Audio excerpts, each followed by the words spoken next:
नमस्कार बच्चों, आप सबका स्वागत है। आज के इस सेशन में हम हिमाचल प्रदेश पुलिस के पेपर्स का सॉल्यूशन करने वाले हैं। रिसेंट वीडियोस में आपने हिमाचल पुलिस के जो दूसरे पार्ट्स हैं पेपर के, जैसे कि मैथमेटिक्स है और रीजनिंग है, उनके सॉल्यूशंस देख लिए होंगे और खुद का असेसमेंट कर लिया होगा कि उनका जो मेरिट है वो कहाँ पे स्टैंड कर रहा है, उनके नंबर कहाँ तक बन रहे हैं। आई होप दैट आज इसी लेक्चर में हम इसी सीरीज को कंटिन्यू करेंगे। इस पार्ट में, आज के इस पार्ट में हम सॉल्व करने वाले हैं इंग्लिश लैंग्वेज के सेक्शन को, कि जो इंग्लिश का सेक्शन रहा था वो कैसा रहा था और किस प्रकार के क्वेश्चंस पेपर में पूछे गए थे। बहुत ही अच्छे फॉर्मेट में क्वेश्चंस पेपर बना हुआ था, ज़्यादा इजी भी नहीं था वो पेपर और ज़्यादा मुश्किल भी नहीं था, मॉडरेट था पेपर। मतलब कुछ क्वेश्चन तो बहुत ही ईजी फॉर्म के थे, कुछ क्वेश्चन थोड़ा टेक्निकल फॉर्म के थे।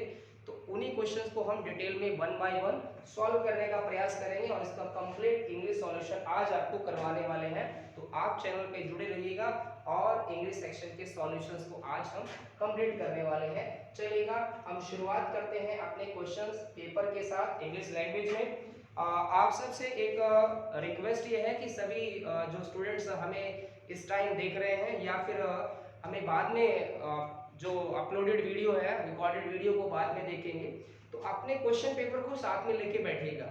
हो सकता है बोर्ड से ये कुछ आपको जो यहाँ पे अल्फाबेट है वो दिखाई नहीं दे रहे हो सकता है मेरे बोलने के साथ साथ वो चीजें यहाँ पे आपको दिखाई ना दे रही हो। कारण क्या है कि एक सिंपल बोर्ड पे इसका सॉल्यूशन कराया जा रहा है आपको, इसी पॉइंट ऑफ व्यू से, ताकि आप खुद का असेसमेंट कर सकते हैं। चलिए बिना समय गवाए शुरुआत करते हैं हम आज इस सेशन की। चलिए पहला क्वेश्चन देखिएगा हमारे पास है, वो क्या है, choose the option that having similar meaning. देखिएगा आपको क्या बताना है, वो वर्ड बताना है जिसका सिमिलर मीनिंग है। देखिएगा प्यारे बच्चों, जब भी वो बात करें आपसे सिमिलर मीनिंग की, एग्जाम में सिमिलर मीनिंग की बजाय आपको वो यदि कभी भी, ध्यान दीजिएगा, सिनोनिम दे, तो ये सिनोनिम ही है, ये सिनोनिम ही है। आपको क्या नियरेस्ट मीनिंग दे दे, नियरेस्ट मीनिंग, वो आस्पेक्ट भी पढ़ लीजिए। और वर्ड क्या यूज होते हैं, नियरेस्ट मीनिंग दे दे, क्लोज मीनिंग दे दे। देखिए क्लोज जो है, क्लोज मीनिंग दे, इसका क्लोज मीनिंग बताना होता है, क्लोज मीनिंग दे। या इसके अलावा रिप्लेस्ड वर्ड भी पूछा जा सकता है, रिप्लेस्ड वर्ड क्या है, ठीक है जी।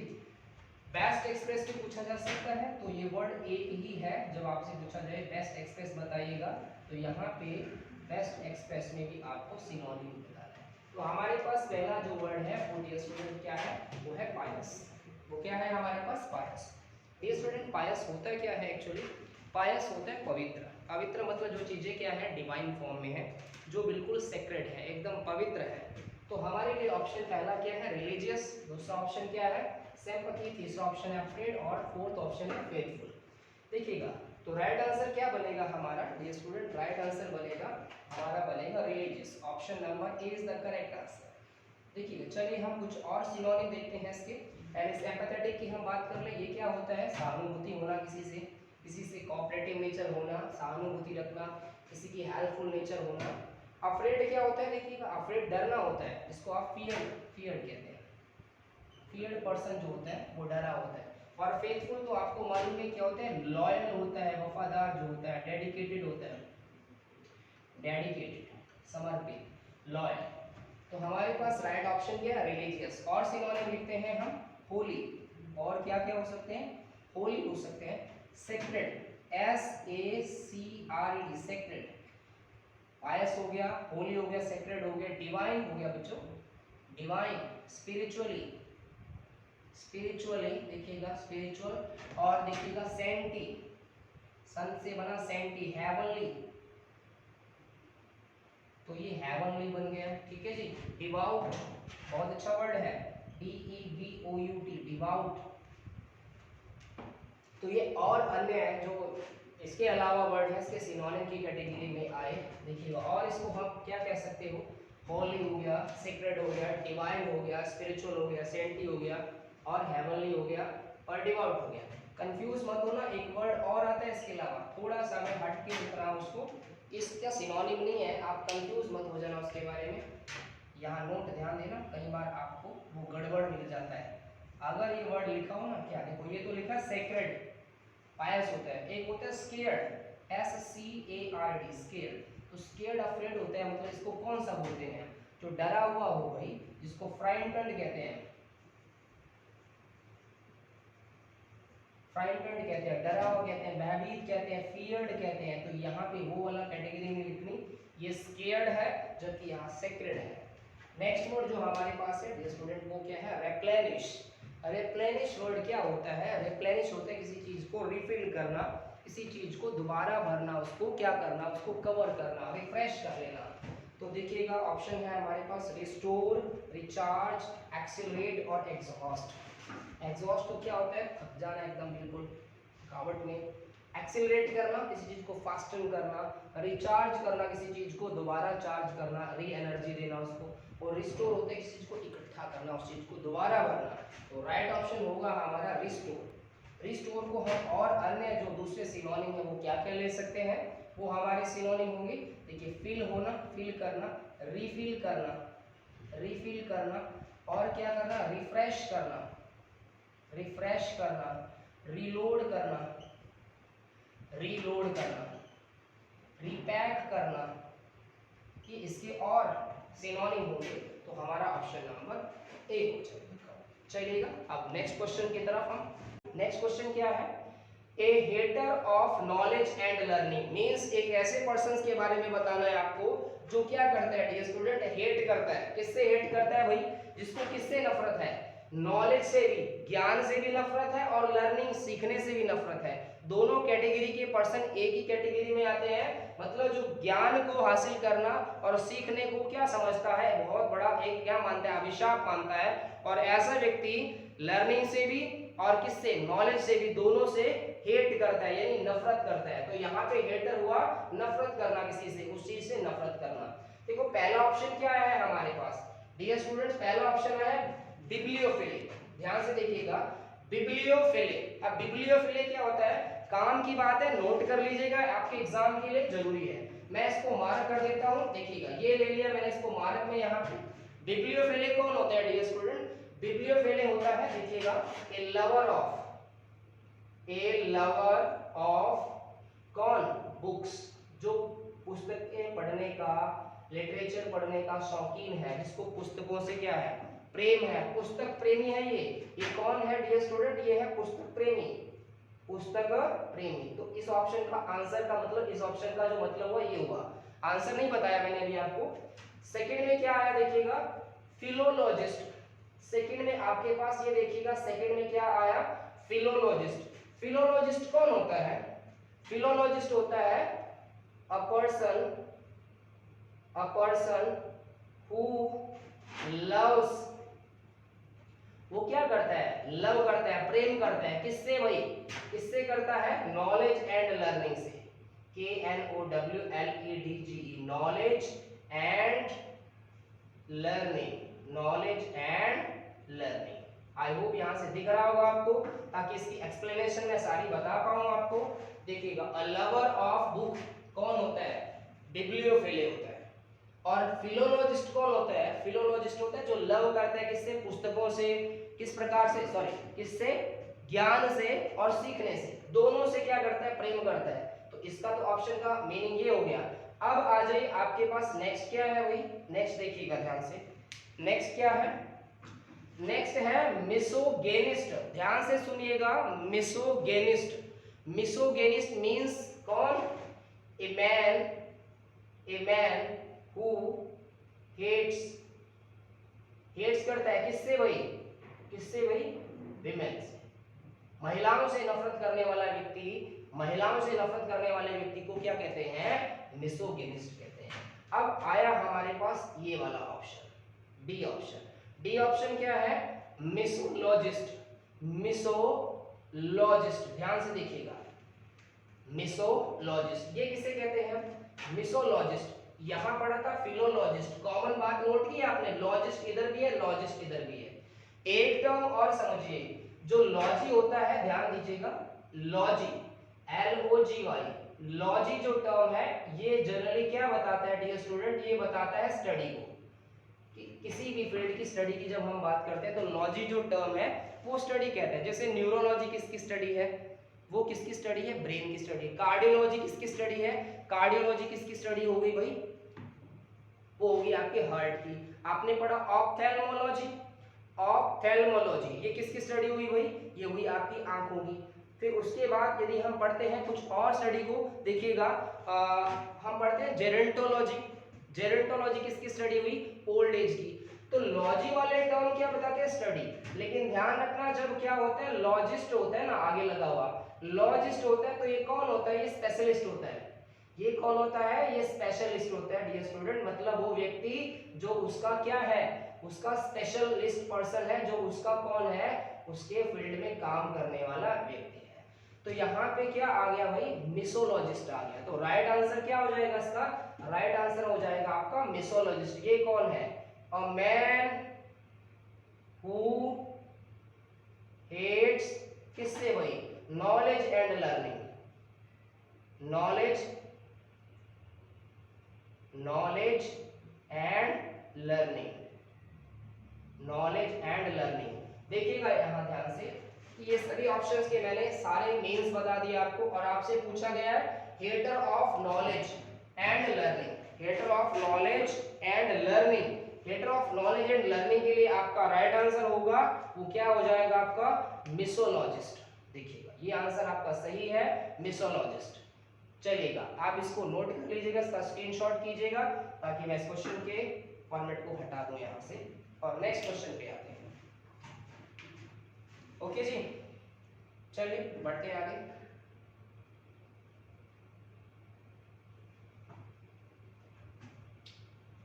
हटा दे, ठीक है।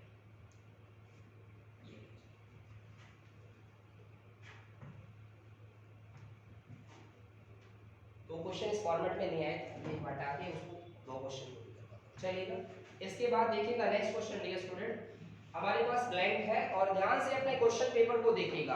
अपने क्वेश्चन पेपर को ध्यान से देखिएगा, उसमें क्या लिखा? Question number 4 in dash to picking up milk from the grocery. मैं पढ़ रहा हूं तो आप अपने क्वेश्चन पेपर में जरूर देखिएगा। क्वेश्चन पेपर देखेंगे तो स्टेटमेंट आपको समझ में आती जाएगी। ओके, क्या लिखा हुआ है? In dash to picking up milk from the grocery store, we also need to get some bread because my cousin ate all of it in past week. ध्यान से सुनिएगा, किसी भी फिलअप्स को कवर करने से पहले हमारे लिए मायने ये नहीं होते डियर स्टूडेंट कि हम आंसर पता कर ले, दैट्स ऑल। क्योंकि इस क्वेश्चन का नेचर काफी एक्सप्लेनेटरी वाला होगा, इसमें बहुत सी बातें समझने वाली होंगी, बहुत से क्वेश्चन समझने वाले होंगे। चलिए मैं वन बाय वन इसके सारे जो एस्पेक्ट है उन पे चर्चा करता हूँ। सबसे पहले तो ध्यान से देखिएगा, यहाँ पे एक टर्म यूज हो रही है। देखिए वो टर्म क्या यूज हो रही है, यहाँ पे देखिएगा 8। तो आपकी मैं यहाँ ध्यान करा दूं, जो 8 है इसका अगर हम यहाँ थोड़ा सा इंफॉर्मेशन कलेक्ट करते हैं तो 8 के एक्चुअली 8 डियर स्टूडेंट क्या है? एक पास्ट फॉर्म है। क्या है? पास्ट फॉर्म है। पास्ट फॉर्म ऑफ वर्ब है डियर स्टूडेंट। और आपको मालूम होना चाहिए पास्ट फॉर्म ऑफ जो वर्ब होती है वो क्या होती है? पास्ट फॉर्म ऑफ वर्ब हमें किसके बारे में बताती है डियर स्टूडेंट? ये बताती है हमें किसके बारे में? कंप्लीटेड एक्शन के बारे में। ध्यान रखना, किसके बारे में? कंप्लीटेड एक्शन के बारे में। कंप्लीटेड एक्शन लेकिन किसमें भाई? इन पास्ट में। पास्ट में जो हमारे कंप्लीटेड एक्शन है जिसको आप स्पेशली किसमें बोलते हो? पास्ट इंडेफिनिट में। पास्ट इंडेफिनिट में। तो पहला टर्म तो आपका ये क्लियर हो गया कि यहाँ पे पास्ट इंडेफिनिट टेंस यूज हुआ है, सेकंड फॉर्म यूज हुई है। और दूसरी क्या बात बताऊं 8 के बारे में, ध्यान दो 8 एक इरेगुलर वर्ब है। इरेगुलर वर्ब है, नोट करना। जो बच्चे टीसीएस लेवल की तैयारी कर रहे हैं या स्टेट लेवल के किसी भी एग्जाम की तैयारी कर रहे हैं या और अच्छे एग्जाम की तैयारी कर रहे हैं, उनके लिए ये बातें बहुत मायने रखती हैं। केवल जो हिमाचल पुलिस को ही अपना अल्टरनेट मान बैठे हैं भाई, उनके लिए चीजें छोटी हो सकती हैं। उनको केवल आंसर की चाहिए, उनको केवल आंसर चाहिए। But here now I try about all the aspect of the question, not only with the first answer but also all the remaining concept of the question. तो irregular verb, ये irregular verb है। irregular verb क्या होता है dear student? जिस जो verb का V2 तो होता है बेस फॉर्म, ये होता है बेस फॉर्म। अब V2 और V3 ये होते हैं आपके दूसरे फॉर्म, यानी कि पास्ट फॉर्म और पास्ट पार्टिसिपल फॉर्म। ये तो सबका अलग होते हैं भाई। V2 और V3 जिसके क्या हो भाई, डिफरेंट हो। ध्यान रखना, डिफरेंट का मायने क्या हुआ कि दोनों अलग अलग है। जो डिफरेंट होते हैं मतलब 2 अलग है 3 अलग है। कैसे होगी 2 अलग 3 अलग? देखो यहाँ लिखेंगे हम ईट, फर्स्ट फॉर्म लिखी, सेकंड फॉर्म में लिखा हमने एट, और थर्ड फॉर्म में लिखा डियर स्टूडेंट इटन। अब बताइए मुझे, ये वेरी कर रहे हैं कि नहीं कर रहे हैं, एक दूसरे से अलग अलग है कि नहीं है? इससे क्या पता लगता है कि ये प्रेजेंट टर्म में यूज होगा, ये पास्ट टर्म में, और ये किसमें, पास्ट पार्टिसिपल टर्म में यूज होगा। पास्ट पार्टिसिपल टर्म का मतलब क्या हुआ कि इसको आप क्या कर सकते हैं, इसको तो कहां यूज कर सकते हैं आप। पहला कहां करेंगे, देखिए ये प्रेजेंट टर्म में यूज होगा, इसको हम कहां यूज करेंगे, प्रेजेंट टर्म एक्शन को डिनोट करने के लिए। प्रेजेंट एक्शन डिनोट करने तो फर्स्ट फॉर्म, और अगर सेकंड फॉर्म को डिनोट करना है, सेकंड फॉर्म किसके लिए भी, पास्ट एक्शन के लिए बनी हुई है। किसके लिए बनी हुई है, पास्ट एक्शन के लिए। और अगर डियर स्टूडेंट किसकी बात कर रहे हैं, थर्ड फॉर्म की, तो थर्ड फॉर्म के 2 टर्म्स हैं। पहला तो परफेक्ट एक्शन दिखाना है आपको, किसी भी टेंस का परफेक्ट एक्शन। और दूसरा टर्म क्या हो सकता है डियर स्टूडेंट, दूसरा टर्म हो सकता है जब आप पैसिव फॉर्म में सेंटेंस यूज कर रहे हो। पैसिव फॉर्म, आज एक पैसिव वॉइस भी आया आपके क्वेश्चन पेपर में, आई होप कि सभी ने ठीक कर दिया होगा। पैसिव फॉर्म देखो यहाँ पे इस चीज को समझ ले, क्या समझते हैं कि परफेक्ट फॉर्म का मतलब क्या हुआ डियर स्टूडेंट, कि कोई भी हेल्पिंग वर्ब प्लस आपका थर्ड फॉर्म आप यूज करेंगे। पैसिव फॉर्म भी इसी प्रकार से होगा, helping verb plus form number, लेकिन यहाँ पे परफेक्ट फॉर्म में क्या जुड़ जाएगा, आपका बीइंग प्लस बी3 जुड़ जाएगा। प्रेजेंट परफेक्ट होगा तो हैज हैव प्लस क्या हो जाएगा, फॉर्म नंबर थर्ड हो जाएगा। और पास्ट परफेक्ट होगा तो हैड प्लस थर्ड फॉर्म हो जाएगा। और फ्यूचर परफेक्ट होगा तो क्या हो जाएगा, फ्यूचर परफेक्ट जब होगा तो क्या होगा, will have shall have plus form number third हो जाएगा। Will have shall have plus third form. Passive form में भी इसी तरह से सारे हेल्पिंग वर्ब प्लस बीइंग जुड़ के आपका ये टर्म क्लियर हो जाएगा। तो यहाँ पे आई होप 8 की बात क्लियर हो गई होगी। Noted it. मैं आगे बढ़ता हूँ, इसके आंसर की तरफ भी आऊंगा और बातें भी करूंगा इसके क्वेश्चंस की। यस, बढ़े आगे। चलिए इसको स्क्रीनशॉट ले लीजिएगा, जिसको अपनी फर्दर कंपटीशन की तैयारी करनी है वो ले लीजिएगा, जिसको टाइम पास करना है वो मत लीजिएगा। This is fact dear student. मैंने स्टार्टिंग से कहा था कि मैं सारी एक्सप्लेनेटरी आपको करवाने वाला हूँ, क्या क्या चीजें इसमें आने वाली है। चलिए अब इसके मैं दूसरे टर्म पे पढ़ता हूँ, इसी क्वेश्चन को सॉल्व करवा रहा हूँ। आगे क्या लिखा है देखिएगा, in dash to picking up milk from the grocery. Grocery क्या होता है, ग्रोसरी होता है पंसारी की दुकान कहूँ भाई, ठीक है, जहां से हम सामान लेते हैं, हरियाणा का जो सामान लेते हैं वो। तो क्या लिया भाई, in dash to picking up, मतलब मिल्क तो लिया लेकिन इन में है, इन डैश टू। आप 2 वर्ड नोट कीजिएगा प्यारे बच्चों, यहाँ पे इन और टू। यहाँ पे एक वर्ड और आपको ऑप्शन में गिवन है, फर्दर, एडिशन, और क्या, आफ्टरमैथ और बिसाइड। देखिएगा फर्दर तो अगला टर्म होता है, तो यहाँ पे आप इसको एलिमिनेट कर देंगे, ऑप्शन नंबर 1 गलत है। ऑप्शन 1 और एलिमिनेट कर देंगे तो 2 ऑप्शन हमारे पास बचेंगे। और यहाँ पे आफ्टर मैथ कोई इसका कंसेप्ट नहीं है, ये कोई यूजफुल वर्ड यहाँ नहीं है। अब बचे हमारे पास एडिशन और बिसाइड। देखो एडिशन का मतलब होता है अतिरिक्त, एडिशन का मतलब होता है अतिरिक्त, अतिरिक्त मतलब कोई चीज फालतू और चीज इसके अलावा, इन एडिशन टू। लेकिन ध्यान रखना जब भी ऐसे होता है ना, देखिएगा in addition to, addition to इसका मतलब क्या है, इन एडिशन टू मतलब इसके अलावा भी है। ये चीज ध्यान रखना, ये इन और टू साथ में चलने वाले टर्म है तो बीच में केवल एडिशन जुड़ेगा। इसका मतलब होता है के अतिरिक्त, के अलावा। अगर तो इसी तरह से यूज करना है तो एडिशन लगाना पड़ेगा, इसी तरह से यूज करना है तो एडिशन लगाना पड़ेगा। लेकिन इसका मतलब क्या होता है डियर स्टूडेंट, इसका मतलब होता है बिसाइड्स। अब आप कहोगे बिसाइड्स भी गिवन है बेटा, यहाँ पे बिसाइड्स भी गिवन है, लेकिन बिसाइड इसलिए नहीं आएगा क्योंकि इधर इन लगा हुआ है और इधर टू लगा हुआ है। बिसाइड्स का मतलब यही होता है। और एक और वर्ड होता है एक्सेप्ट, एक्सेप्ट इसका मतलब ये क्या होता है, के सिवाय, के अलावा। अच्छा, इसी के अलावा देखिएगा ये तो क्या है, बिसाइड का मतलब होता है के अलावा, के अतिरिक्त, के सिवाय, यही इन दोनों के मतलब होते हैं। एक वर्ड होता है डियर स्टूडेंट बिसाइड, ध्यान दीजिएगा बिसाइड। अब बिसाइड और बिसाइड से अंतर कर लो, जब एस लगा है तो ये अतिरिक्त है, ये अतिरिक्त है, के अलावा की बात करेगा। लेकिन अगर बिसाइड है तो ये क्या होता है बेटा, ये होता है अलोंग विद। अलोंग विद मतलब किसी चीज के साथ। She came here and sit beside me, वो यहाँ आई और मेरे पास आके बैठ गई। तो बिसाइड मतलब साथ में और बिसाइड्स मतलब के अलावा, के अतिरिक्त। ओके जी, ये कंसेप्ट यहाँ क्लियर हो जाना चाहिए। और देखता हूँ मैं क्या क्या है इसमें। पिकिंग अप, उठाते हुए, लेते हुए, मिल्क फ्रॉम, ये तो हो गया। हमने और क्या देखो, नीड टू, हमें क्या जरूरत थी भाई, और किस चीज की जरूरत थी, सम ब्रेड की, बिकॉज माई कजन एट, मेरे जो कजन था उसने सारे खा लिए थे, of it in a past week में। तो हमारा राइट आंसर क्या हो जाएगा यहाँ पे, ये हो जाएगा addition, option number B is the correct answer. Okay, चलिए नोट कीजिएगा, नोटेबल वर्ड ऊपर गिवन है, मैंने जो एक्सप्लेनेटरी दी है। चलिए हम आगे बढ़ते हैं। चलिए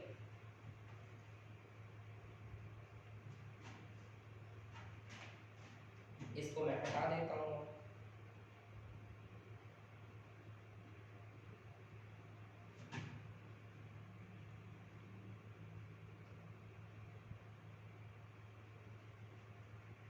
चलिए नेक्स्ट क्वेश्चन देखिएगा, नेक्स्ट क्वेश्चन को ध्यान से समझिएगा।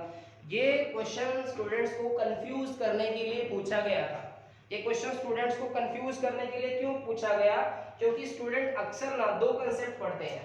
दो कंसेप्ट क्या पढ़ते हैं, एक पढ़ते हैं बेटा पी क्यू आर एस, एक इसी को हम कहते हैं ए बी सी डी वाले टर्म में, इसी को हम क्या कहते हैं, इसी को हम कहते हैं यहाँ पे रीअरेंजमेंट। रीअरेंजमेंट, अरेंजमेंट, रिकंस्ट्रक्ट करना या जंबल्ड वर्ड को सीधे करना, मतलब एक सेंटेंस टुकड़ों में टूटा हुआ है उसको रीअरेंज करके मीनिंगफुल बनाना है, ताकि वो ग्रामेटिकली और क्या कॉन्टेक्चुअली ठीक हो जाए। जब वो कॉन्टेक्चुअली ठीक हो जाएगा तो वो बन जाएगा। यहाँ पे एग्जामिनर आपके साथ थोड़ा सा स्मार्ट फॉर्म यूज करके गया है, उसने यहाँ पे रीअरेंजमेंट तो पूछा है लेकिन पूरे सेंटेंस का नहीं पूछा भाई, पूरे सेंटेंस का नहीं पूछा, सेंटेंस में कुछ वर्ड दे दिए सेंटेंस में कुछ वर्ड दे दिए और उन वर्ड्स में क्या करने को कहा कि इन वर्ड्स में चेंज कीजिए, ये आपस में इधर उधर होने हैं। मतलब जहां बी वाला वर्ड है वहां हो सकता है कोई दूसरा वर्ड हो, और जहां सी वाला वर्ड है वहां कोई और वर्ड है। मतलब उसने पूरा सेंटेंस बदलने की बात नहीं की है, यही स्टेटमेंट में लिखा है, ध्यान से पढ़ेगा। In each of the questions given below, a sentence is given with three word in a bold form में दिए गए हैं, three word. Choose the option with gives correct sequence of those word to make the sentence grammatically and contextually correct. सही कर रहे हैं, मैं statement पढ़ रहा हूँ, क्वेश्चन को ध्यान से देखिएगा। मैं क्योंकि नीचे की स्टेटमेंट है इधर से पढ़ता हूँ, आप ध्यान से सुनिएगा, अपने क्वेश्चन पेपर को ध्यान से देखिएगा। स्टेटमेंट क्या गिवन है, द एचपी ऑर्डिनेंस, यानी कि हम हिमाचल प्रदेश की बात कर रहे हैं, तो यहाँ एक ऑर्डिनेंस आया है, बिल बनने की एक जो प्रोसेस होता है उसको ऑर्डिनेंस बोला जाता है। नॉट ओनली कॉन्फ्लिक्ट, आप नोट करेंगे कॉन्फ्लिक्ट वर्ड को मैंने यहाँ पे कलर्ड लेटर में लिख दिया है और इसको ए पार्ट बनाया है, कॉन्फ्लिक्ट। आगे क्या लिखा हुआ है, guaranteed fundamental rights but is also in violates with the existing C option, violates B option, personal laws। अब पूरे सेंटेंस में आपने सारे सेंटेंस का रीअरेंजमेंट नहीं करना है, आपने केवल ये जो यहाँ पे कलर्ड लेटर है इन कलर्ड लेटर को ठीक करना है, मतलब ये गलत लिखे हुए हैं। अगर ध्यान से देखें यहाँ पे तो हमें गलत क्या लिखा हुआ है, एक कॉन्सेप्ट लिखा हुआ देखिएगा यहाँ पे, ये लिखा है बेटा नॉट ओनली। नॉट ओनली एक कंजंक्शन है जिसके साथ हमेशा बट आल्सो लगता है, वो केवल एक सिंगर नहीं है बल्कि वो एक प्लेयर भी है। He is not only a singer but also a player. तो नॉट ओनली के साथ हमेशा बट आल्सो लग रहा है तो एक ऑर्डर तो सही है उसका, मतलब ये पूरा ऑर्डर नहीं बदलना है, पूरा ऑर्डर ना बदल के अब ध्यान से देखिएगा कि HP ordinance not only, HP ने हिमाचल प्रदेश गवर्नमेंट ने जो एक कानूनी एक प्रोसेस शुरू किया है वो केवल ये नहीं, कॉन्फ्लिक्ट नहीं। कॉन्फ्लिक्ट का मतलब होता है, कॉन्फ्लिक्ट का मतलब होता है जिसपे हम क्या कहते हैं ना कि क्या हो, डिस्प्यूट हो, विवाद हो, कॉन्फ्लिक्शन हो। और आगे क्या लिखा है, गारंटेड फंडामेंटल, बल्कि ये क्या करता है, गारंटेड फंडामेंटल करता है, राइट्स देता है, हमें एक मौलिक अधिकार भी देता है, but is also in violate, और वॉयलेट करना होता है किसी चीज को प्रोवेट करना, किसी चीज को क्या करना, एक तरह से प्रोटेस्ट करना विद एग्जिस्टिंग। अब इसके ऑप्शन है हमारे पास A B C, C A B, B A C और ए सी बी। देखिएगा पहला टर्म जो है यानी कि ए में कॉन्फ्लिक्ट नहीं आएगा भाई, कॉन्फ्लिक्ट की जगह क्या वर्ड आना चाहिए, कॉन्फ्लिक्ट। नॉट ओनली क्या होगा, नॉट ओनली क्या होगा, देखिएगा सीधा सा क्या हो जाएगा, इस ऑप्शन के साथ कहां जाओगे आप, देखिएगा ध्यान से पढ़िएगा। The HP ordinance not only conflict guaranteed a fundamental right but is also in a violate। तो आपका जो ऑप्शन है वो होगा सी, बी ए सी। कहां पे है, बी ए सी। मतलब क्या हुआ, बी ए सी में समझाता हूं। मतलब जो बी वर्ड है, देखो बी पहले आएगा, इसका मतलब बी क्या है, यहाँ पे जो वर्ड है ये आपस में चेंज हो जाएंगे बेटा। मतलब ये देखिएगा जहां पे ए और ये बी लिखे हैं तो यहाँ पे बी और यहाँ पे ए हो जाएंगे। मतलब कॉन्फ्लिक्ट की जगह वॉयलेट्स हो जाएगा और वॉयलेट्स की जगह कॉन्फ्लिक्ट हो जाएगा, तो मीनिंग सही हो जाएगा, तो एक सेंटेंस सही बन जाएगा। The HP ordinance not only क्या हो जाएगा फिर ऐसे में वॉयलेट, ये वॉयलेट नहीं करता बल्कि गारंटी देता है मौलिक अधिकारों की कि आल्सो क्या करने के लिए, क्या करता है, also in conflict with existing personal laws. तो ये इसका सीक्वेंस सही बनेगा। तो ऑप्शन कौन सा हो गया आपका सही, यहाँ पे B A C, B A सी। मतलब कंफ्यूजन बहुत से स्टूडेंट को रही होगी कैसे आंसर ढूंढना है, तो ये मैंने आपको बता दिया, इन वर्ड को चेंज करना है, कॉन्फ्लिक्ट की जगह वॉयलेट्स और वॉयलेट्स की जगह क्या हो जाएगा, ये आपस में चेंज हो जाएंगे, एग्जिस्टिंग वैसे रहेगा।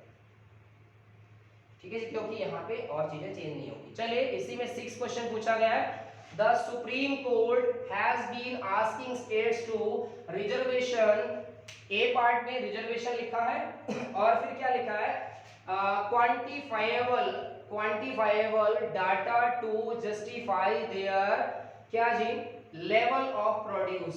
देखिएगा जो यहाँ पे मैंने एक कलर्ड लेटर लिखे हैं, ये कलर्ड लेटर ही गड़बड़ है, मतलब ये कलर्ड लेटर को ही चेंज करना है। अब देखो सुप्रीम कोर्ट क्या पूछ रहा है स्टेट से, रिजर्वेशन के बारे में, तो कंसेप्ट गलत कैसे हुआ, देखो 2 प्लस रिजर्वेशन लगाया बेटा इसने, 2 प्लस रिजर्वेशन, रिजर्वेशन नाउन लगाना है यहाँ पे, 2 प्लस नाउन नहीं लगता तो 2 प्लस वर्ब लगता है बेटा यहाँ पे। तो यहाँ पे क्या आना चाहिए, यहाँ पे आना चाहिए प्रोड्यूस, यहाँ पे क्या आना चाहिए प्रोड्यूस, 2 प्लस प्रोड मतलब यहाँ पे आएगा प्रोड्यूस। तो कौन से ऑप्शन में हम देखेंगे, हाँ कौन से ऑप्शन में है,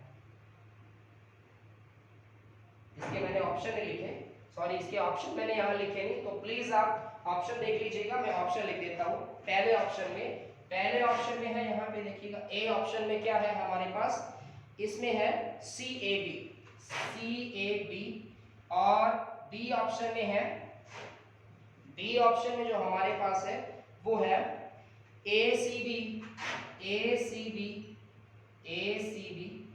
सी ऑप्शन में हमारे पास क्या है, सी ऑप्शन में B C A, B C A computer वाला, और डी ऑप्शन में क्या है हमारे पास, ये है सी बी ए, सी बी ए। इसका मतलब क्या आ रहा है कि वर्ड चेंज करना है, मतलब जो सी पे लिखा है वर्ड, ए पे लिखा है और बी पे, ये वर्ड ही चेंज करने हैं। तो हमने पहले क्या लिखना है, रिजर्वेशन नहीं आएगा, पहले क्या आएगा, पहले आएगा प्रोड्यूस। प्रोड्यूस कौन से में है, ध्यान से देखो, प्रोड्यूस सी में है, प्रोड्यूस किस में है भाई, प्रोड्यूस किस में है, देखिएगा सी में है, सी ऑप्शन किस में है, पहले शुरुआत कौन कर रहा है, दो शुरुआत कर रहे हैं तो दोनों ऑप्शन गलत हो गए, एलिमिनेट करो, यहाँ पे आ जाओ। अब सी इसमें भी है, सी इसमें भी, अगला ऑर्डर चेक करते हैं, स्टेट टू यहाँ तो हो गया बेटा प्रोड्यूस, यहाँ हो गया प्रोड्यूस। अच्छा क्वांटिफाइबल, उसको क्वांटिफाई करने के लिए डाटा टू क्या भाई, डाटा टू जस्टिफाई, फिर ऑप्शन आएगा बी, ऑप्शन आएगा बी, तो ये वाला गलत हो गया, हमारा राइट आंसर हो गया D, C B A is the right answer. तो क्या हो जाएगा यहाँ पे, डाटा इज जस्टिफाइबल, देखो जस्टिफाई देयर लेवल, और यहाँ क्या हो जाएगा भाई, इसके बाद क्या आ रहा है, ए, यानी ये जो रिजर्वेशन आ रहा है ना, जो आपने यहाँ पे लिखा हुआ है ये वाला, ये रिजर्वेशन, वो यहाँ आएगा इसकी जगह पे, यहाँ आएगा reservation, level of reservation. I hope बात क्लियर होगी और ये क्वेश्चन पूरी तरह से क्लियर हो गया होगा। ठीक है जी, चलिए बढ़ते हैं नेक्स्ट क्वेश्चन की तरफ। मैं रब कर दूं उसको। कोई भी क्वेरीज हो तो प्लीज कमेंट कीजिएगा, हम आपके कमेंट्स को गंभीरता से लेंगे और कोई भी आपकी प्रॉब्लम होगी उसका हल भी आपको बताएंगे। कंप्लीट कॉन्सेप्चुअल ग्रामर के लिए आप जुड़िएगा हमसे और अपनी तैयारी को दुरुस्त कीजिएगा। चलिएगा अब चलते हैं अगले क्वेश्चन की तरफ।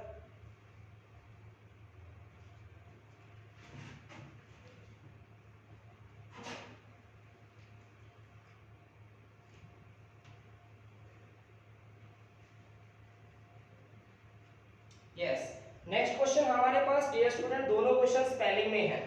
दोनों क्वेश्चन किसमें है, स्पेलिंग पूछी गई है। हमसे पूछा गया स्पेल्ड वर्ड बताइए बेटा, तो स्पेल्ड वर्ड बताइए, स्पेल्ड वर्ड कौन सा सही है। अब स्पेल्ड वर्ड को जब हम बताएंगे तो हमें यहाँ पे एक ही वर्ड को दिया है तो बड़ा इजी से ढूंढ लेंगे हम। और ये हमें जो वर्ड गिवन है ये कौन सा है, हरासमेंट। हरासमेंट एक्चुअली होता क्या है, हरासमेंट होता है जैसे हम किसी को टॉर्चर करते हैं फिजिकली या मेंटली, किसी को पेन करना, किसी को क्या करना, किसी को हम कष्ट देते हैं, तो वो चीजें होती हैं हरासमेंट करना। हरासमेंट का पहला ऑप्शन देखिएगा अपने क्वेश्चन पेपर में ध्यान से, HARSMENT एक option, HARRASMANT B option, HARASSMANT C option, HARRESMANT ये आपका डी ऑप्शन। सोचिएगा क्या आंसर होगा इसका। यस, हरासमेंट के सभी ऑप्शन से आपके पास कौन सा ऑप्शन सही होगा, देखो भाई सीधी सी बात है। अब देखिए एलिमिनेट करके अगर आपको नहीं पता लगता है, हराश, इधर भी ई इधर भी एम, हरासमेंट, हरासमेंट, तो ऑप्शन ये गलत हो गया डी। ठीक है, और उसके बाद यहाँ पे क्या है, HARASS हराश, और MENT, इधर क्या है HARRASMANT ये भी गलत है। अच्छा इधर क्या है HARSAMANT ये भी गलत है। तो आपका राइट आंसर कौन सा हो गया भाई, राइट आंसर हो गया आपका सी, सी इज करेक्ट आंसर। स्पेलिंग क्या बनेगी भाई, हरासमेंट की HARASSMANT हरासमेंट। हरासमेंट के बाद है क्वेश्चन हमारे पास कंसेंसस, मैं ऊपर लिख देता हूं कंसेंसस, CONSENSUS, ये है इसकी सही स्पेलिंग। चेक कर लो कहाँ पे सही है, वही स्पेलिंग सही है। कहाँ पे लिखी है स्पेलिंग, CONSENSUS, CONSENS, देखो CONSENUS, CONSENSEN और उसके बाद US, कौन सी सही स्पेलिंग है, मिल गया आपको, आंसर ए है।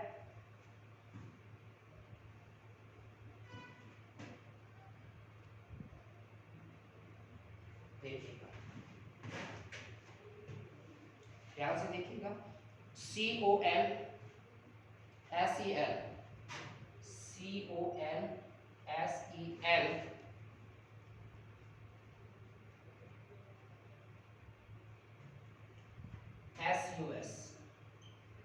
कंसेंसस क्या होता है डियर स्टूडेंट्स, कंसेंसस किसको कहते हैं, कंसेंसस मींस होता है एग्रीमेंट। डियर स्टूडेंट ये क्या होता है, एग्रीमेंट होता है, ये होता है एग्रीमेंट। एग्रीमेंट को और क्या बोलते हैं हम, कॉनकॉर्ड बोलते हैं बेटा, कॉनकॉर्ड बोलते हैं। क्या कॉनकॉर्ड करते हैं, जब हम किसी चीज से क्या करें, एग्री करें, उस चीज से क्या करें, इसको हम एक एग्रीमेंट का टर्म देते हैं। तो हमारा ऑप्शन कौन सा सही हो जाएगा, यस ऑप्शन देखिएगा ए, CONSENSUS,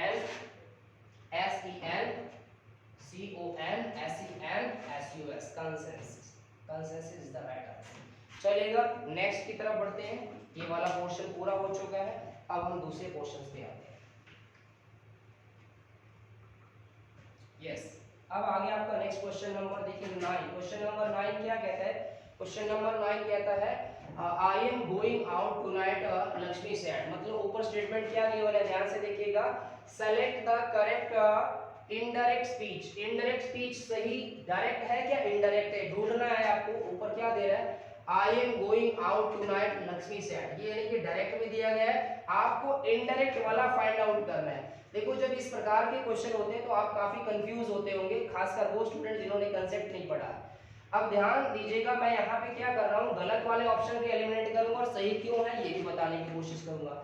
देखो ये क्या है, ये वाला जो हिस्सा है आप देख रहे हो, ये वाला हिस्सा I am going out tonight, ये वाला हिस्सा क्या कहलाता है बेटा, ये कहलाता है आपका, ये कहलाता है रिपोर्टेड। देखिएगा इसको बोलते हैं आपकी रिपोर्टेड स्पीच है, ये कॉमास के अंदर। और जो बाहर कॉमा से निकला हुआ है लक्ष्मी सेड वाला हिस्सा, इसको कहते हैं बेटा क्या, रिपोर्टेड वर्ब, इसको बोलते हैं हम रिपोर्टिंग वर्ब, इसको बोलते हैं रिपोर्टिंग वर्ब। तो रिपोर्टिंग वर्ब ये वाला हिस्सा, ये क्या कहलाता है, रिपोर्टिंग वर्ब कहलाता है, और ये वाला हिस्सा क्या कहलाता है, रिपोर्टेड स्पीच कहलाता है। अब ये किस में है, ये है प्रेजेंट कंटीन्यूअस में, एम गोइंग आउट टुनाइट। तो इसका मतलब एक बात ध्यान से समझिएगा, जब आपकी रिपोर्टेड स्पीच, ध्यान से सुनिएगा मैं क्या कह रहा हूं, जब रिपोर्टेड स्पीच आपकी किस में हो, प्रेजेंट कंटीन्यूअस में हो, प्रेजेंट कंटीन्यूअस में हो, तो आपका इनडायरेक्ट स्पीच क्या होगा, पास्ट कंटीन्यूअस बनेगा। पास्ट कंटीन्यूअस बनेगा तो स्ट्रक्चर क्या आएगा पास्ट कंटीन्यूअस का, जब पास्ट कंटीन्यूअस बनाओगे, पास्ट कंटीन्यूअस बनाओगे तो बेटा स्ट्रक्चर होना चाहिए, सिंगुलर के लिए वाज, प्लूरल हो तो वर, सिंगुलर चल रहा है कि प्लूरल प्लस V4, यानी कि क्या होगा, ING लग जाएगा। और क्या, एक बात ध्यान रखना, ध्यान से सुनना, यदि रिपोर्टिंग वर्ब प्रेजेंट इंडेफिनिट में हो या फ्यूचर इंडेफिनिट में हो तो आपका रिपोर्टेड स्पीच का टेंस चेंज नहीं होगा। ध्यान से सुन लीजिएगा, तो रिपोर्टेड स्पीच का टेंस चेंज नहीं होगा यदि रिपोर्टिंग वर्ब, मतलब ये वाला हिस्सा, ये वाला हिस्सा यदि प्रेजेंट इंडेफिनिट में हो, V1 प्लस SEIS हो या विल शैल प्लस V1 हो, तो रिपोर्टेड स्पीच वाला टेंस नहीं बदलेगा। लेकिन यहाँ ये प्रेजेंट में भी नहीं है ना, ये फ्यूचर में है, इसका मतलब यहाँ पे हिस्सा बदलने वाला है। तो कैसे बदलने वाला है, ऑप्शन पढ़ते हैं पहले। Lakshmi said that she was going out tonight, क्या ये सही है क्या, Lakshmi said that she was going out tonight. अब देखो यहाँ तक मामला ठीक चल रहा है, सेड दैट, और ये जो सी है ये कौन, एक्चुअली ये फर्स्ट पर्सन यही तो है, कौन है, लक्ष्मी तो है यहाँ पे। और गोइंग, वाज गोइंग पे ठीक हो रहा है, गोइंग आउट प्रीपोजिशन भी चल रहा है ठीक, लेकिन इसने क्या बोला, देखिए टू नाइट वाला कंसेप्ट चेंज नहीं किया, टू नाइट वाला कंसेप्ट चेंज नहीं किया, तो ये गलत है।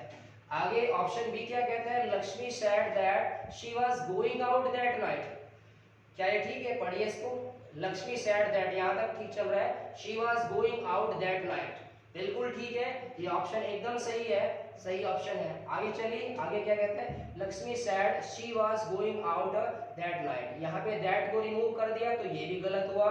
Lakshmi said that she will, ये ऑप्शन गलत है क्योंकि ये ऐसा नहीं बनता, ये फ्यूचर कॉन्टिन्यूअस में नहीं जाएगा, तो आपका राइट आंसर क्या होगा डियर स्टूडेंट, बी। ओके, फिर आगे क्या है, द किंग ऑर्डर्ड दैट, ये पहले ही इनडायरेक्ट स्पीच में है, इसको डायरेक्ट में कन्वर्ट करना है। The king ordered that they should celebrate their victory, तो क्या हो जाएगा भाई, देखिए ये क्या है, ऑर्डर जा रहा है यहाँ पे, ऑप्शन को पढ़िएगा और ऑप्शन के साथ एलिमिनेट कीजिएगा। जब भी आपको क्वेश्चन का आंसर नहीं पता हो तो आप एलिमिनेट कीजिएगा आंसर्स को, कि जब मैच करके देखिएगा ये चीजें गलत है, ये चीजें ठीक है।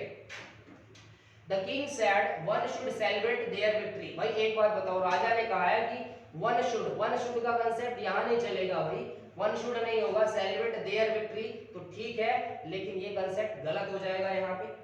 चलिए, ये तो गलत हो गया ऑप्शन। फिर क्या है, the king said I ordered everyone to celebrate, ये भी गलत है, ये कोई कंसेप्ट नहीं है डायरेक्ट स्पीच इनडायरेक्ट स्पीच में। The king said we should celebrate our victory, yes, the king said, राजा ने कहा कि वी शुड, तो यहाँ पे जो ये कंसेप्ट है ये वी का ही तो है कि we should celebrate our victory, तो राइट आंसर क्या हो जाएगा हमारे पास, यही हो जाएगा यहाँ पे। अगला डी में क्या है, द किंग सेड वी में सेलिब्रेट, ये भी गलत है, तो राइट आंसर क्या हो गया यहाँ पे क्वेश्चन नंबर 10 के लिए, तो ये आपका आंसर हो गया ऑप्शन नंबर कौन सा, सी, सी सही। The king said we should celebrate our victory. Okay, clear हो गया? अब मैं इसको इरेज कर देता हूं।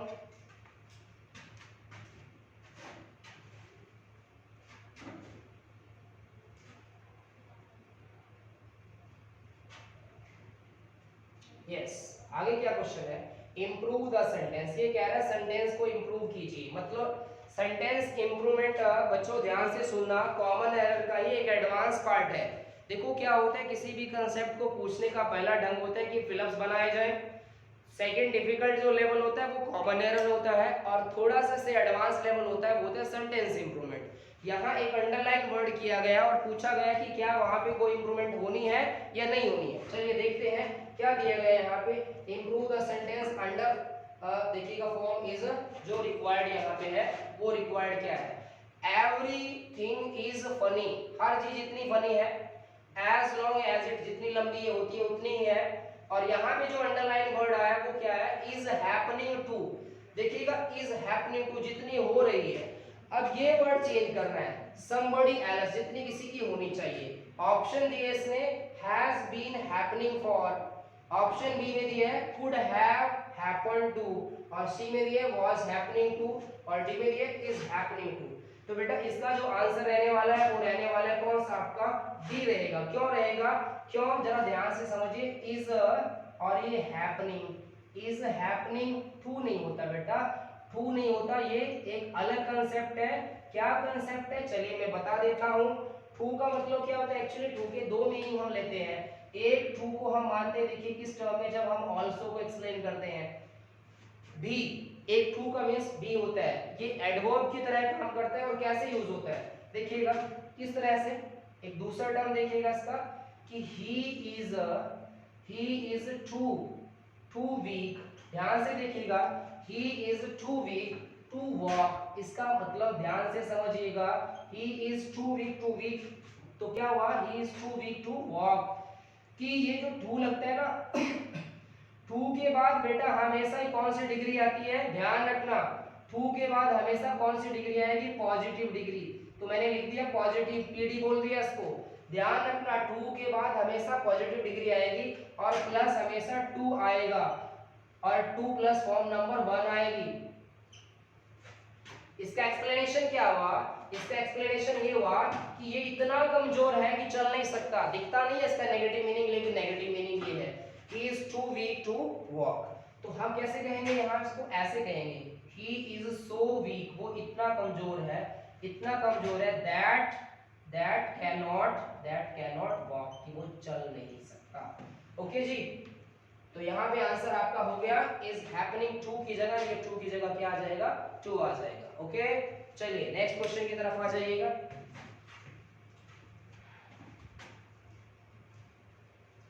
फ्यूचर देखिएगा, हम सोचते हैं अपना कैसे बनाएं। देखो अपने प्रेजेंट को ठीक कीजिएगा, अपनी तैयारी को दुरुस्त कीजिएगा, पढ़िएगा, एग्जाम जरूर निकलेगा, 100% सक्सेस आपको मिलेगी, बशर्ते हम मेहनत से, डेडिकेशन से पढ़ते रहें। अगला क्वेश्चन क्या है? अगला क्वेश्चन इडियम्स पूछा है। डियर स्टूडेंट, इडियम्स अच्छे से पढ़िए आपने। इडियम्स एंड फ्रेजेस दोनों टर्म्स यूज होती हैं। तो देखिएगा,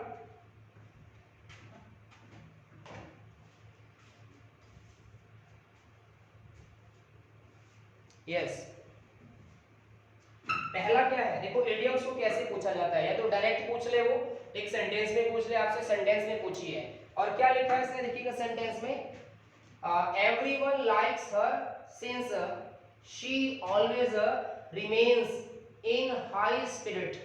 इडियम्स कौन सी है? इन हाई स्पिरिट। बेटा इन हाई स्पिरिट्स का मतलब क्या होता है? इन हाई स्पिरिट्स का मतलब होता है एंथुजियास्टिक। मैं लिख देता हूं यहाँ पे एंथुजियास्टिक।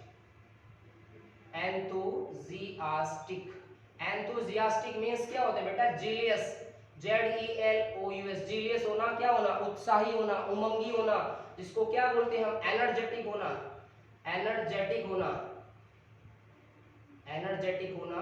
और क्या होना? पूरी तरह से जिसको आप कहते हो लाइवली होना, लाइवली होना, बहुत सजीव होना, बहुत ही ऊर्जावान होना।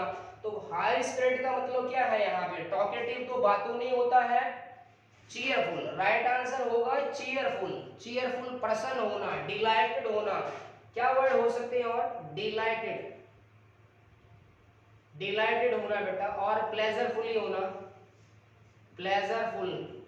प्लेजरफुली होना, ठीक है। और क्या होना, हैप्पी होना, हैप्पी होना, और क्या होना, प्रसन्न होना, जिसको आप और क्या कहते हो, बहुत से वर्ड हैं, डिलाइट होना, प्लेजरफुली होना, हैप्पी होना, ठीक है जी।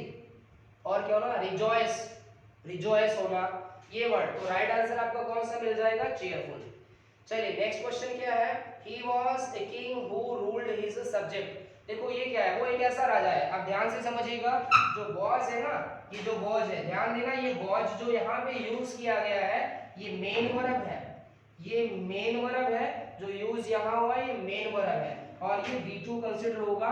ये पास्ट फॉर्म किसका है, बी का है, पास्ट इंडेफिनिट में, कि वो राजा है जो रूल्ड, ये भी सेकंड फॉर्म है, जो रूल्ड करता है किससे, हिज सब्जेक्ट। तो सब्जेक्ट कौन है बेटा, उसकी प्रजा है।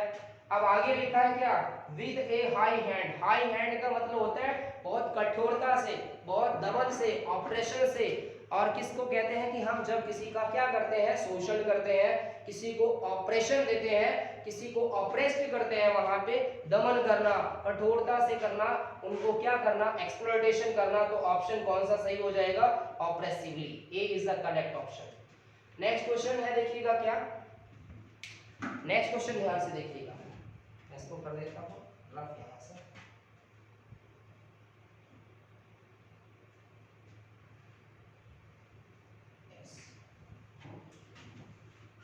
नेक्स्ट है, select the correct active passive voice. Active passive voice question पूछा गया है। somebody told me that, किसी ने मुझे बताया, there had been an explosion in the mall, mall में एक्सप्लोजन हुआ है। तो इसका सही पैसिव वॉइस देखिएगा कौन सा है, सही कौन सा होगा। I was told by somebody about the explosion in the mall. I was told about the explosion in the mall. I was informed that there was an explosion in the mall, and I was told by somebody that there had been. अब concept क्या है, told me that there had been। अब देखो यहाँ पे there had been का option है, there had been का ऑप्शन है, तो यहाँ पे क्या है देखिएगा, somebody about the explosion। तो जब had been वाला कंसेप्ट पहले चल रहा है तो ए ऑप्शन गलत हो गया ना, पहले यहाँ पे आ रहा है तो ये गलत हो गया। I was told बी भी गलत हो गया, क्योंकि कंसेप्ट had been का चल रहा है। क्योंकि क्या होता है ना, एक्चुअली जो परफेक्ट सेंस होती है, अगर हमारे पास एक्टिव वॉइस में had प्लस क्या गिवन है, had प्लस क्या है हमारे पास V3 गिवन है, तो पैसिव वॉइस में क्या बनेगा, क्या बन जाएगा, had been प्लस क्या हो जाएगा V3। इस तरह से कंसेप्ट फॉलो किए जाएंगे। तो यहाँ पे क्या आ गया, I was told by somebody that there had been an explosion। D is the right answer, D is the right answer। Okay जी। अब आपके दो क्वेश्चन रह गए, ये मैंने लिखे नहीं थे, मैं लिख देता हूँ उनको भी। यस यस, एक क्वेश्चन है, देखिएगा ध्यान से।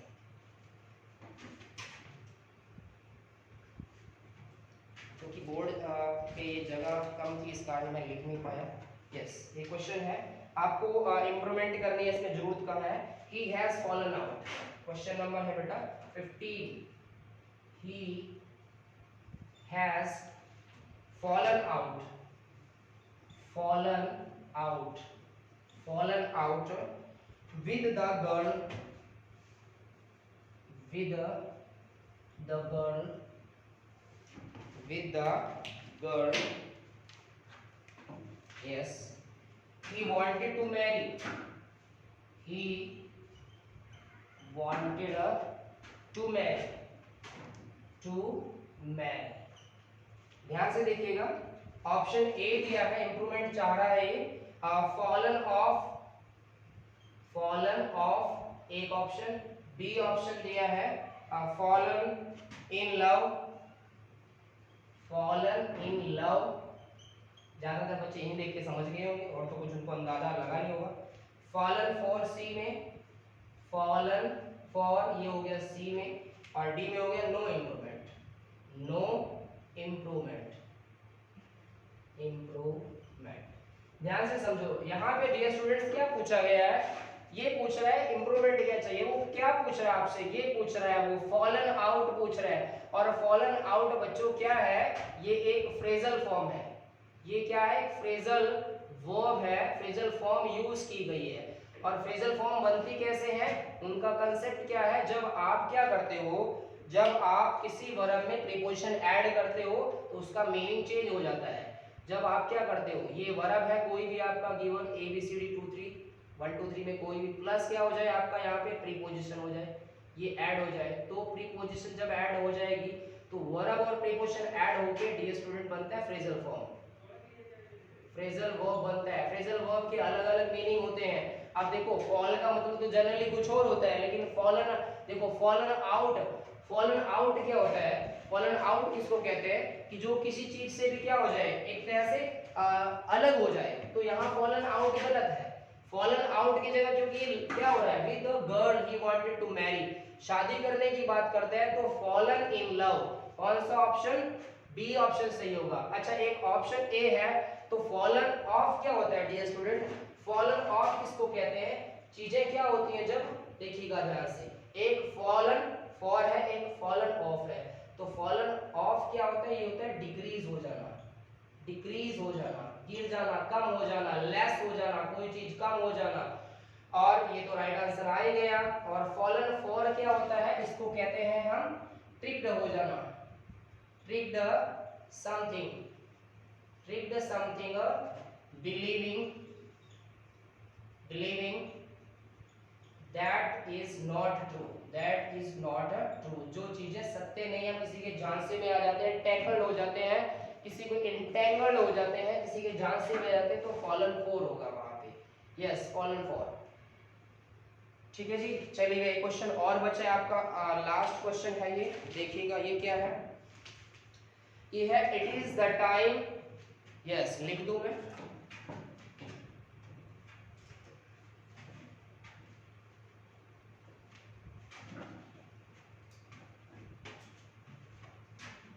यस क्वेश्चन क्या है, क्वेश्चन है it is the time, question number 16 है, it is the time, it is the time, क्या है अभी, the 3-year-old, the 3-year-old, 3-year-old, 3-year-old is learning how, is learning how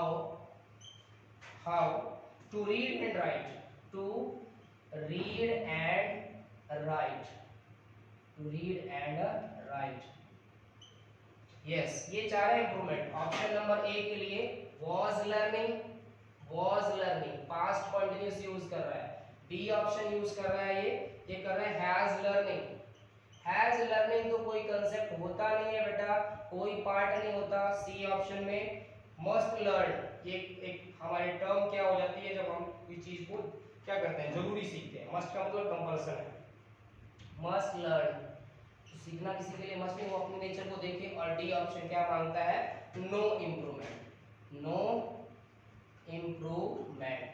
अब ध्यान से देखिएगा, ये कंसेप्ट बहुत ही शानदार कंसेप्ट है, it is time, it is high time, it is great time.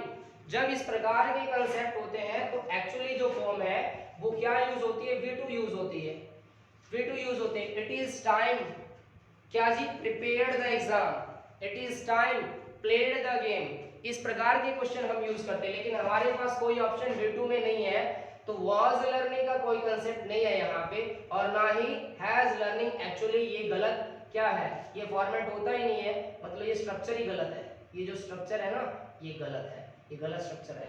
Must learn यहाँ नहीं बनेगा, और यहाँ ऑप्शन फिर क्या बनेगा, यहाँ पे देखिएगा ऑप्शन क्या बनेगा, क्योंकि वाज लर्निंग तो बनता नहीं कंसेप्ट यहाँ पे, तो एक्चुअली यहाँ पे हमारे पास और कोई चारा है ही नहीं है इस चीज के लिए कि it is time, that it is time the 3 years old, 3 साल की जो बात है, इज लर्निंग, सीखने की कोशिश की जा रही है, हाउ टू रीड पढ़ा जाए कैसे, और कैसे लिखा जाए, कैसे राइट किया जाए। तो राइट आंसर हम डी देंगे, इसका नो इम्प्रूवमेंट बोलेंगे, क्योंकि और हमारे पास कोई सुटेबल ऑप्शन नहीं है। अगर हमारे पास यहाँ B2 का ऑप्शन होता तो हम उसी को टिक करते, ये ऑप्शन में नहीं है।